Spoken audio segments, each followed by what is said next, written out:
सभी लोग। जैसे कि आज आपको पता चल गया होगा कि मैं आज किस टॉपिक पे बात करने वाली हूँ। एक्चुअली लास्ट 1 वीक पहले भी और अभी रिसेंटली भी मुझे नहीं पता कि लोग मतलब एक मदर इन लॉ, सास, माँ, इस सब पे इशू क्यों बनाते हैं भाई। मतलब खुद सोचना चाहिए कि तुम जो बोल रहे हैं, जो बता रहे हैं या जो बुराइयां कर रहे हैं, वो खुद भी तो सोचो। तुम भी किसी एक माँ के पेट से निकल के आए हो। उस माँ ने तुम्हें 9 महीने अपने जन्म दे के तुम्हें अपने पेट से पैदा किया है। आज तुम जिस जगह खड़े हुए हो, इस संसार में लाने वाली भी तुम्हारी वही माँ है। और तुम उनके लिए कभी बुराई कर सकते हो? कभी नहीं करोगे। लेकिन जब तुम्हारी शादी हो जाएगी, जो तुम्हारे पति की माँ होगी, उनके लिए तुम बुराई ज़रूर करोगी, उनके लिए चुगलियाँ तुम ज़रूर करोगी। क्यों? वो माँ नहीं है। उन्होंने किसी को 9 महीने, जिसके साथ तुम आज शादी करके आई हो, जिसके लिए तुम इस घर में रह रही हो अपने पति के साथ, तुम उसके माँ के लिए कैसे बोल सकती हो? भाई उन्होंने भी तो 9 महीने पैदा किया है अपने बेटे को, जिसको तुम अपनी लाइफ मानती हो। तुम लोग सोचते हो कि ये मेरी ज़िंदगी है। उसको जिसको तुम ज़िंदगी मानते हो, उसको भी किसी ने पाला है, उसको भी किसी ने 9 महीने अपने पेट में रखा है।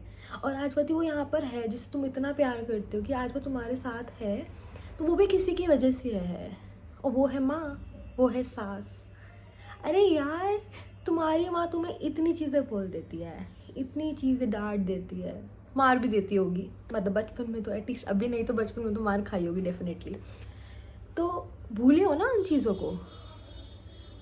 अपनी माँ हर किसी को प्यारी लगती है, लेकिन सास सिर्फ लोगों ने, मुझे नहीं पता ये क्यों इतना ज़्यादा कॉम्प्लिकेटेड कर रखा है। सास माँ भाई है तो माँ। आज वो तुम्हारी नहीं थी, तुम्हें कोख से नहीं पैदा किया, लेकिन है तो वो तुम्हारी माँ ही। जितना जल्दी आने वाली जनरेशन इस चीज़ को मान लेना, उतना अच्छा रहेगा। और मुझे लगता है लोग सोचते हैं कि हाँ, सासें गलत हैं, सासें ये बोलती हैं, सासें ये करती हैं, सासें हुक्म जमाती हैं। अरे भाई, थोड़ा टाइम लगता है। तुम किसी के नए अपने घर से, अपनी एक बाउंड्री से निकल के दूसरी बाउंड्री में आए हो। ज़रूरी नहीं है जो आपकी बाउंड्री थी वही सामने वालों की बाउंड्री भी बिल्कुल सेम होगी। थोड़ा ऊपर नीचे हो सकती है। उसको टाइम लगता है कि हाँ, 1 साल, 2 साल, 3 साल, 4 साल, 5 साल लग सकते हैं। हो सकता है कि आपको इतना टाइम थोड़ा सा एडजस्ट होना पड़े। स्ट्रगल तो नहीं कहूँगी, ऐसा तो कोई भी सास, कोई भी माँ अपनी बहुओं को या किसी को डंडों से नहीं मारती है, ठीक है। बट हाँ, बोल देते होंगे। और आज की जनरेशन में मैं इतना भी ज़रूर बोलूँगी, कोई भी क्यों ना हो, किसी के पास कोई भी ऐसा नहीं है जो इतनी बोले कि हाँ ठीक है, हाँ जी कर लेंगे, हाँ जी कर लेंगे। कोई भी इतना अच्छा नहीं है, नो वन। तो भाई आज तुम उनको बोल रहे हो, तुम ये देख रहे हो कि तुम भी तो उनको जवाब दे रहे हो, तो तुम कितना गलत कर रहे हो। उनकी चीज़ें तो फटाफट बुरी लग रही हैं, और जाके दुनिया में बैठ के जहाँ पे भी बैठे हो अपनी सास की बुराई करना शुरू कर दी। जो तुम बोल रहे हो वो तुम अपने बता रहे हो जाके लोगों को कि हम क्या बोलते हैं अपनी सास को। नहीं, ये चीज़ कोई नहीं बोलता। क्यों? क्योंकि वो सास है, वो तो वैसे ही बुरी बना रखी है, क्योंकि कोई आज तक समझा ही नहीं। मुझे लगता है आज के टाइम में लोगों को यही सेम कंसेप्ट है कि सास मतलब सास को एक हवा बना दिया, एक ड्रैकुला सी, चुड़ैल सी, पता नहीं क्या क्या बोलते रहते हैं लोग, मुझे नहीं पता। बट यार, एक कभी किसी दिन ना खुद बैठ के सोच के देखो, वो सास नहीं है यार, वो माँ है। जितना जल्दी तुम उनको माँ मानोगे ना, उतना जल्दी वो भी तुम्हें बेटी मान लेंगे। मैं मानती हूँ, ऐसा चीज़ें बहुत बार होती हैं कि आप सोच के आते हो कि मैं आने वाली शादी के बाद अपनी सास को एज अ माँ ही ट्रीट करूँगी और हमेशा उनको दिल से माँ ही मानूंगी। लेकिन यार, सामने वाले को भी टाइम दो थोड़ा सा, वो भी तुम्हें बेटी मानेगी। बट एटलीस्ट तुम उनके साथ ऐसा रहो ना कि वो तुम्हें बेटी माने। तुम उनको माँ मानोगी ना, तुम उनको माँ अपनी जैसी माँ की तरह रखती हो, वैसी ही रखोगी। जो अपनी माँ के साथ जैसे रहती थी, बॉन्ड बनाती थी, वे वैसे ही अपनी सास के साथ भी बनाओगे। उतना ही जल्दी वो भी तुम्हें अपनी बेटी एक्सेप्ट कर लेंगी। वो तुम्हें बहू एक्सेप्ट नहीं करेंगी, एज अ बेटी ही एक्सेप्ट करेंगी। यार ताली हमेशा एक हाथ से नहीं बज सकती अनटिल दोनों ना बजे, समझ रहे हैं? तो द पॉइंट इज़, मुझे लगता है कि आने वाली जनरेशन को भी ये चीज़ बहुत अच्छे से समझ लेनी चाहिए कि आप अपनी किसी से भी शादी करें तो ये सोच के समझ के करें कि वो मेरी सास नहीं है, वो मेरी माँ है। मुझे उनको माँ की तरह ही रहना है, जैसे मैं अपनी माँ को प्यार देती हूँ ऐसे ही मैं उनको प्यार दूँगी, सो दैट वो भी मुझे एज अ बेटी ही ट्रीट करें। ऑल्दो जिनके पास बेटियां हैं वो तो बेटियों की वैल्यू बहुत अच्छे से जानती हैं, क्योंकि वो अपनी बेटी खुद किसी और को देती हैं, तो वो चीज़ बहुत अच्छे से समझ पाती हैं कि एक माँ के लिए बेटी को दूसरी के घर में देना बहुत डिफ़िकल्ट होता है। बट ये भगवान का नियम कहो कि हर किसी लड़की को दूसरों के घर में जाना ही जाना है, एक बार शादी करनी है।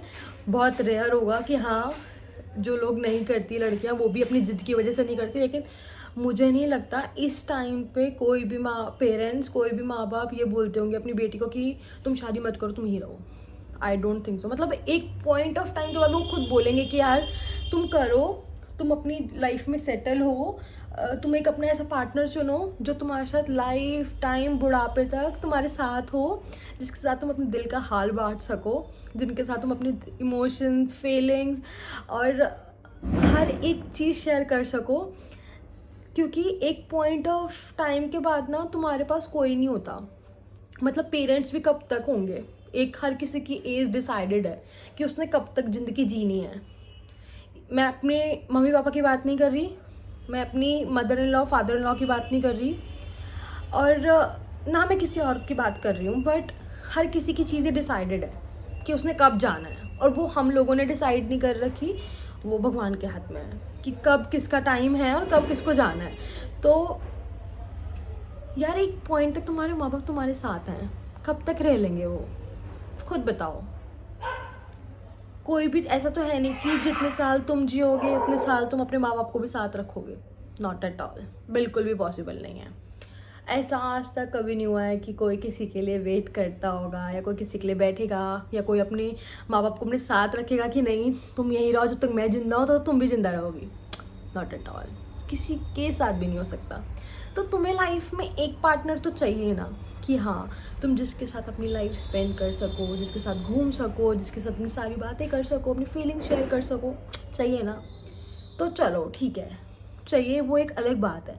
लेकिन अभी हम फ़िलहाल अपनी माँ के बारे में बात कर रहे थे, जिसके लिए मैं आपको अभी भी यही चीज़ बोलूँगी। शायद आप लोगों को लग रहा हो कि बहुत ज्ञान दे रही है फालतू का, बट ये ज्ञान नहीं है यार। मतलब मैं भी ऐसे ही सोचती थी जैसे लोग सोचते हैं, मेरा भी शायद यही माइंड में यही सेम कंसेप्ट रहता था, बट इन दैट टू ना अब मुझे लगने लगा है कि यार समझना चाहिए। मैं खुद बैठ के सोचती हूँ ना, तो मुझे लगता है यार मैं अपनी माँ को, अपनी सास को सेम क्यों नहीं कह सकती? नहीं कह सकते यार, उन्होंने आपको 9 महीने पेट में रख के पाला है, ठीक है, इन्होंने आपको पाला नहीं है, लेकिन इन्होंने आपके बेटे को पाला है। मतलब इन्होंने अपने बेटे को पाला है, I mean to say that इन्होंने आपके पति को पाला है, जो आज की तुम्हारे साथ है, जिसे तुम इतना प्यार करते हो। तो यार उसको देखो, जब तुम अपने पति से इतना प्यार कर सकते हो, तुम उनकी मम्मी से नहीं कर सकते? क्यों? उन्होंने सिर्फ आपको जन्म ही तो नहीं दिया, प्यार तो वो भी उतना ही करेंगी, और वो भी तब करेंगी, वैसे तो उनको करना चाहिए, देखो हर किसी के साथ होता है, लेकिन बट मुझे लगता है जब तुम प्यार दोगे ना, तो वो भी तुम्हें डेफिनेटली प्यार देंगे। ऐसा तो नहीं है कि तुम प्यार दोगे वो तुम्हें डंडों से मारेगी, नॉट एट ऑल। आज की डेट में ऐसा तो कोई नहीं होगा, और कोई किसी का दिल भी ऐसा नहीं होगा, और यदि किसी का है तो मैं कह रही हूँ कि उसके भी पीछे कुछ ना कुछ रीज़न होगा, क्योंकि माँ एक ऐसा चीज़ है, एक ऐसा वर्ड है जो जन्म देती है ना, उसी को पता है कि वो कितना दर्द सह के एक बच्चे को पालती हैं, उसको पैदा करती हैं। तो मैं तो यही बोलूँगी कि हर कोई आने वाली जनरेशन भी अपनी सास को भी एज अ माँ वाला प्यार दो जो अपनी माँ को देते हो, सो दैट वो भी तुम्हें अपनी बहू ना समझ के एज अ डॉटर रखे। इस चीज़ में तो मैं अपने आप को बहुत लकी कहती हूँ कि हाँ देखो, समहाउ हर किसी के घर में अप्स डाउन्स होते हैं, no matter what, but I can say that I am very blessed कि हाँ मुझे मेरी मदर इन लॉ इतनी अच्छी मिली हैं। She is so caring, I know, गुस्सा हर किसी को आता है यार, वो एक अलग चीज़ है, बट आई नो कि वो जितना प्यार शायद मेरे हस्बैंड से करती हैं तो उतना तो नहीं, लेकिन उससे थोड़ा कम कह सकती हूँ। यदि उनसे 100% करती है तो मुझसे भी 90% करती होंगी, मैं डैम श्योर हूँ इस बात से।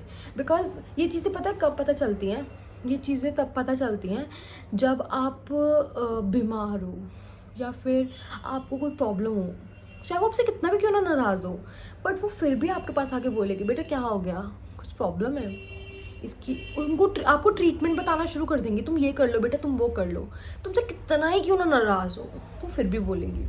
पता है वहाँ जाके ना इंसान के मन में थोड़ा तो नहीं बहुत ज़्यादा हो जाता है कि यार हम लोग माँ बाप को इतना कुछ बोल जाते हैं, लेकिन हम थोड़ा सा भी बीमार हो वो स्टिल आके बोलते हैं बेटा तुम्हें दिक्कत है, तुम्हें ये कर लो, तुम वो कर लो, तुम ये कर लो, तुम ऐसे कर लो, तुम ऐसे कर लो। वो भी तो सोच रहे हैं यार। तो यार ठीक है, मैं नहीं मतलब मुझे लगता है कि आप उनको एकदम से नहीं एक्सेप्ट कर सकते कि हाँ मतलब वही सेम जो तुम्हारे माँ बाप ने तुम्हें इतने साल पैदा करके इतना बड़ा करके इतना प्यार दिया है वो तुम्हें एकदम से इतना प्यार मिल जाएगा। लेकिन हाँ एक टाइम के बाद, एक पॉइंट के बाद तुम्हें वो प्यार यहाँ पे भी मिलेगा यदि तुम प्यार दोगे तो। मैं तो सबको यही बोलूँगी, सबको, मतलब अपने एक्सपीरियंस से कहो या फिर दिल से, मतलब मैं दिल से बोल रही हूँ ये चीज़ कि मैं अपनी मम्मा से बहुत प्यार करती हूँ, अपने पापा से बहुत प्यार करती हूँ, अपने भाई भाभी सबसे बहुत प्यार करती हूँ, लेकिन मैं इन माँ बाप से भी बहुत प्यार करती हूँ। क्योंकि जब इनको कुछ होता है ना तो खुद को दर्द होने लगता है, खुद को टेंशन होने लगती है, यार ये बीमार है, अरे यार इनको कहीं ले जाना चाहिए डॉक्टर के पास। ऐसा फील नहीं होता कि यार नहीं ठीक है अपने आप ले आएंगे, अपने आप कर लेंगे, ये वाली पॉइंट नहीं आता। जब वो कोई भी किसी को घर में फैमिली में इतना सा भी कुछ हो रहा ना बहुत पेन होता है। हाँ ऑल्दो कई लोग दिखा देते हैं, कई लोग नहीं दिखा पाते, बट माँ होती है यार, कुछ भी कहो। मतलब आई एम ट्रूली सेड कि माँ एक भगवान ने ऐसी चीज़ बनाई है कि आप हर चीज़ से डिनाई कर सकते हो, सब कुछ कर सकते हो। मतलब यार आप उस माँ का दर्द देखो ना जिन्होंने आपको इतना बड़ा किया और बड़ा मतलब पैदा किया, पढ़ाया लिखाया और फिर शादी करी। तुम्हारी शादी करने के लिए रिश्ता आया तो टेंशन में आई, पता नहीं कैसा घर मिलेगा, क्या होगा, कैसे करेगी मैनेज, पता नहीं कर पाएगी या नहीं कर पाएगी, पता नहीं क्या होगा, उसके साथ कैसा ट्रीट होगा। वो यदि ये उनको माँ मानेगी तो वो उनको डॉटर मानेंगी, ऐसा बेटी रखेंगे नहीं रखेंगे, और बहुत सारी चीज़ें। आई एम सॉरी, तो मैं थोड़ा इमोशनल हो जाती हूँ बहुत जल्दी, but I can say that I am blessed कि हाँ मेरे पास इतने अच्छे मॉम डैड हैं और मेरे पास इतनी अच्छी फैमिली है। मेरी दादी सास बहुत अच्छी हैं, शायद बहुत अच्छी हैं, बहुत अच्छी। मतलब मैं सोच भी नहीं सकती थी कि किसी की भी, शायद मैंने आज तक नहीं सुना इन माई लाइफ में बात करूँ तो मैंने नहीं सुना कि किसी की भी दादी सास अपनी बहू से, अपने पोते की बहू से इतना प्यार कर सकती है। Blessed, seriously I am blessed कि वो मुझे इतना प्यार करती हैं कि मैं सोच भी नहीं सकती। उनका प्यार ना मुझे दिखता है। ऑल्दो मैं अपनी मदर इन लॉ की बात करूँ, वो भी मुझसे बहुत प्यार करती हैं। मैं वही चीज़ बोल रही हूँ ना, हर कोई अलग अलग टाइप का होता है। कई लोग दिखा देते हैं अपना प्यार और कई लोग नहीं दिखाते हैं, बट मेरे को मेरी दादी सास का प्यार दिखता है, लिटरली दिखता है। मैं आज उनसे 1 दिन 2 दिन 15 दिन महीना भी बात ना करूँ ना, लेकिन आफ्टर दैट जब भी बात करूँ ना मुझे उनका प्यार दिखता है। मतलब उनके बात करने से ना एक ऐसे तसल्ली से मिल जाती है कि यार मतलब कोई है, तुम किसी गलत घर में नहीं आए हो, तुम्हारी शादी हुई है, तुम्हें जितना प्यार तुम्हारे माँ बाप ने दिया है, तुम्हारी दादी ने दिया है, उतना ही प्यार तुम्हें यहाँ पे भी मिल रहा है, तुम्हें दिख रहा है एक्चुअली। तो आई एम ब्लेस्ड। मेरी बुआ सास तो मेरी एज अ फ्रेंड है ही, मैं उनको हमेशा से बोलती आई हूँ कि आप मेरी बुआ नहीं हो, आप मेरी फ्रेंड ही हो। मैं उनके साथ हमेशा ऐसे ही बात करती हूँ। और रही बात मेरी मम्मी पापा की, they both are very nice. मतलब मैं बोलूँगी कि मेरे मम्मी पापा के सामने और इनके सामने, मतलब मुझे नहीं लगता कि कुछ कभी मैंने सोचा होगा कि नहीं यार वो मेरे माँ बाप हैं, ये मेरे माँ बाप नहीं हैं। गुस्से में मैं, मजाक में मैं बोल जाती हूँ कुछ ना कुछ कभी कभी, इवन मैं इन mummy mother in law father in law की बात नहीं कर रही, मैं अपने माँ बाप को भी बहुत कुछ बोल जाती हूँ। शायद मुझे पता है कि उनको बहुत बुरा लगता होगा, लेकिन कभी कभी एक होता है ना कि थोड़ा टेम्पर, ऑल्दो हम बच्चों को गुस्सा नहीं करना चाहिए, लेकिन आज के टाइम पे पता नहीं क्यों सब बहुत जल्दी हाइपर हो जाते हैं, तो मैं उनको भी बोल देती हूँ। और शादी के बाद अब कभी कभी इधर भी बोल देती हूँ, लेकिन मैं कोशिश करती हूँ मैं ना बोलूँ, बट यहाँ कम, वहाँ तो मैंने बहुत बोला हुआ है। लेकिन सच बोलूँ तो मेरे मम्मी पापा को बहुत बोल देती थी, कुछ भी बोल देती थी, गुस्सा आता था तो। बट यहाँ मैं इतना नहीं बोल पाती, लेकिन हाँ ठीक है, सॉरी मॉम डैड। अब मुझे पता है आप लोग मेरी वीडियोस देख रहे होगे, दोनों बोथ ऑफ माई, इधर वाले मम्मी पापा भी एंड इधर वाले मम्मी पापा भी। सो आई एम ब्लेस्ड कि मेरे पास दोनों मेरे मम्मी पापा बहुत अच्छे हैं, एंड आई एम लकी कि मुझे ऐसे पेरेंट्स मिले। और मैं सबको यही एडवाइस दूंगी कि अपनी मदर इन लॉ को, अपने फादर इन लॉ को एज अ मदर फादर ही ट्रीट करो, कभी उनको सास ससुर का टैग मत दो। तुम जितना प्यार दोगे वो भी तुम्हें उससे कई ज़्यादा प्यार देंगे। थोड़ा टाइम ज़रूर लग सकता है, लेकिन वो तुम्हें उतना प्यार देंगे, डेफिनेटली देंगे। तो इसलिए अपने मम्मी पापा के साथ जितना करते हो प्यार, इतना ही यहाँ पे भी mother in law father in law को इतना प्यार दो, और उनसे उससे कई ज़्यादा प्यार लो। बस इतना ही बोलूँगी आज के लिए। शायद आप लोगों को एक ज्ञान लग रहा होगा कि बहुत ज़्यादा बकवास कर रही है, ज्ञान दे रही है, बट मुझे लगता है ये लाइफ का फैक्ट है, जो कि मैं फील कर रही हूँ, वही मैं आप लोगों के साथ शेयर कर रही हूँ। तो आप लोग भी अपने अपने जगह पे बैठ के सोच के देखो कि कितनी चीज़ें ये सच है और कितनी नहीं। बस इतना ही बोलूँगी। अब मिलते हैं नेक्स्ट व्लॉग में, बाय।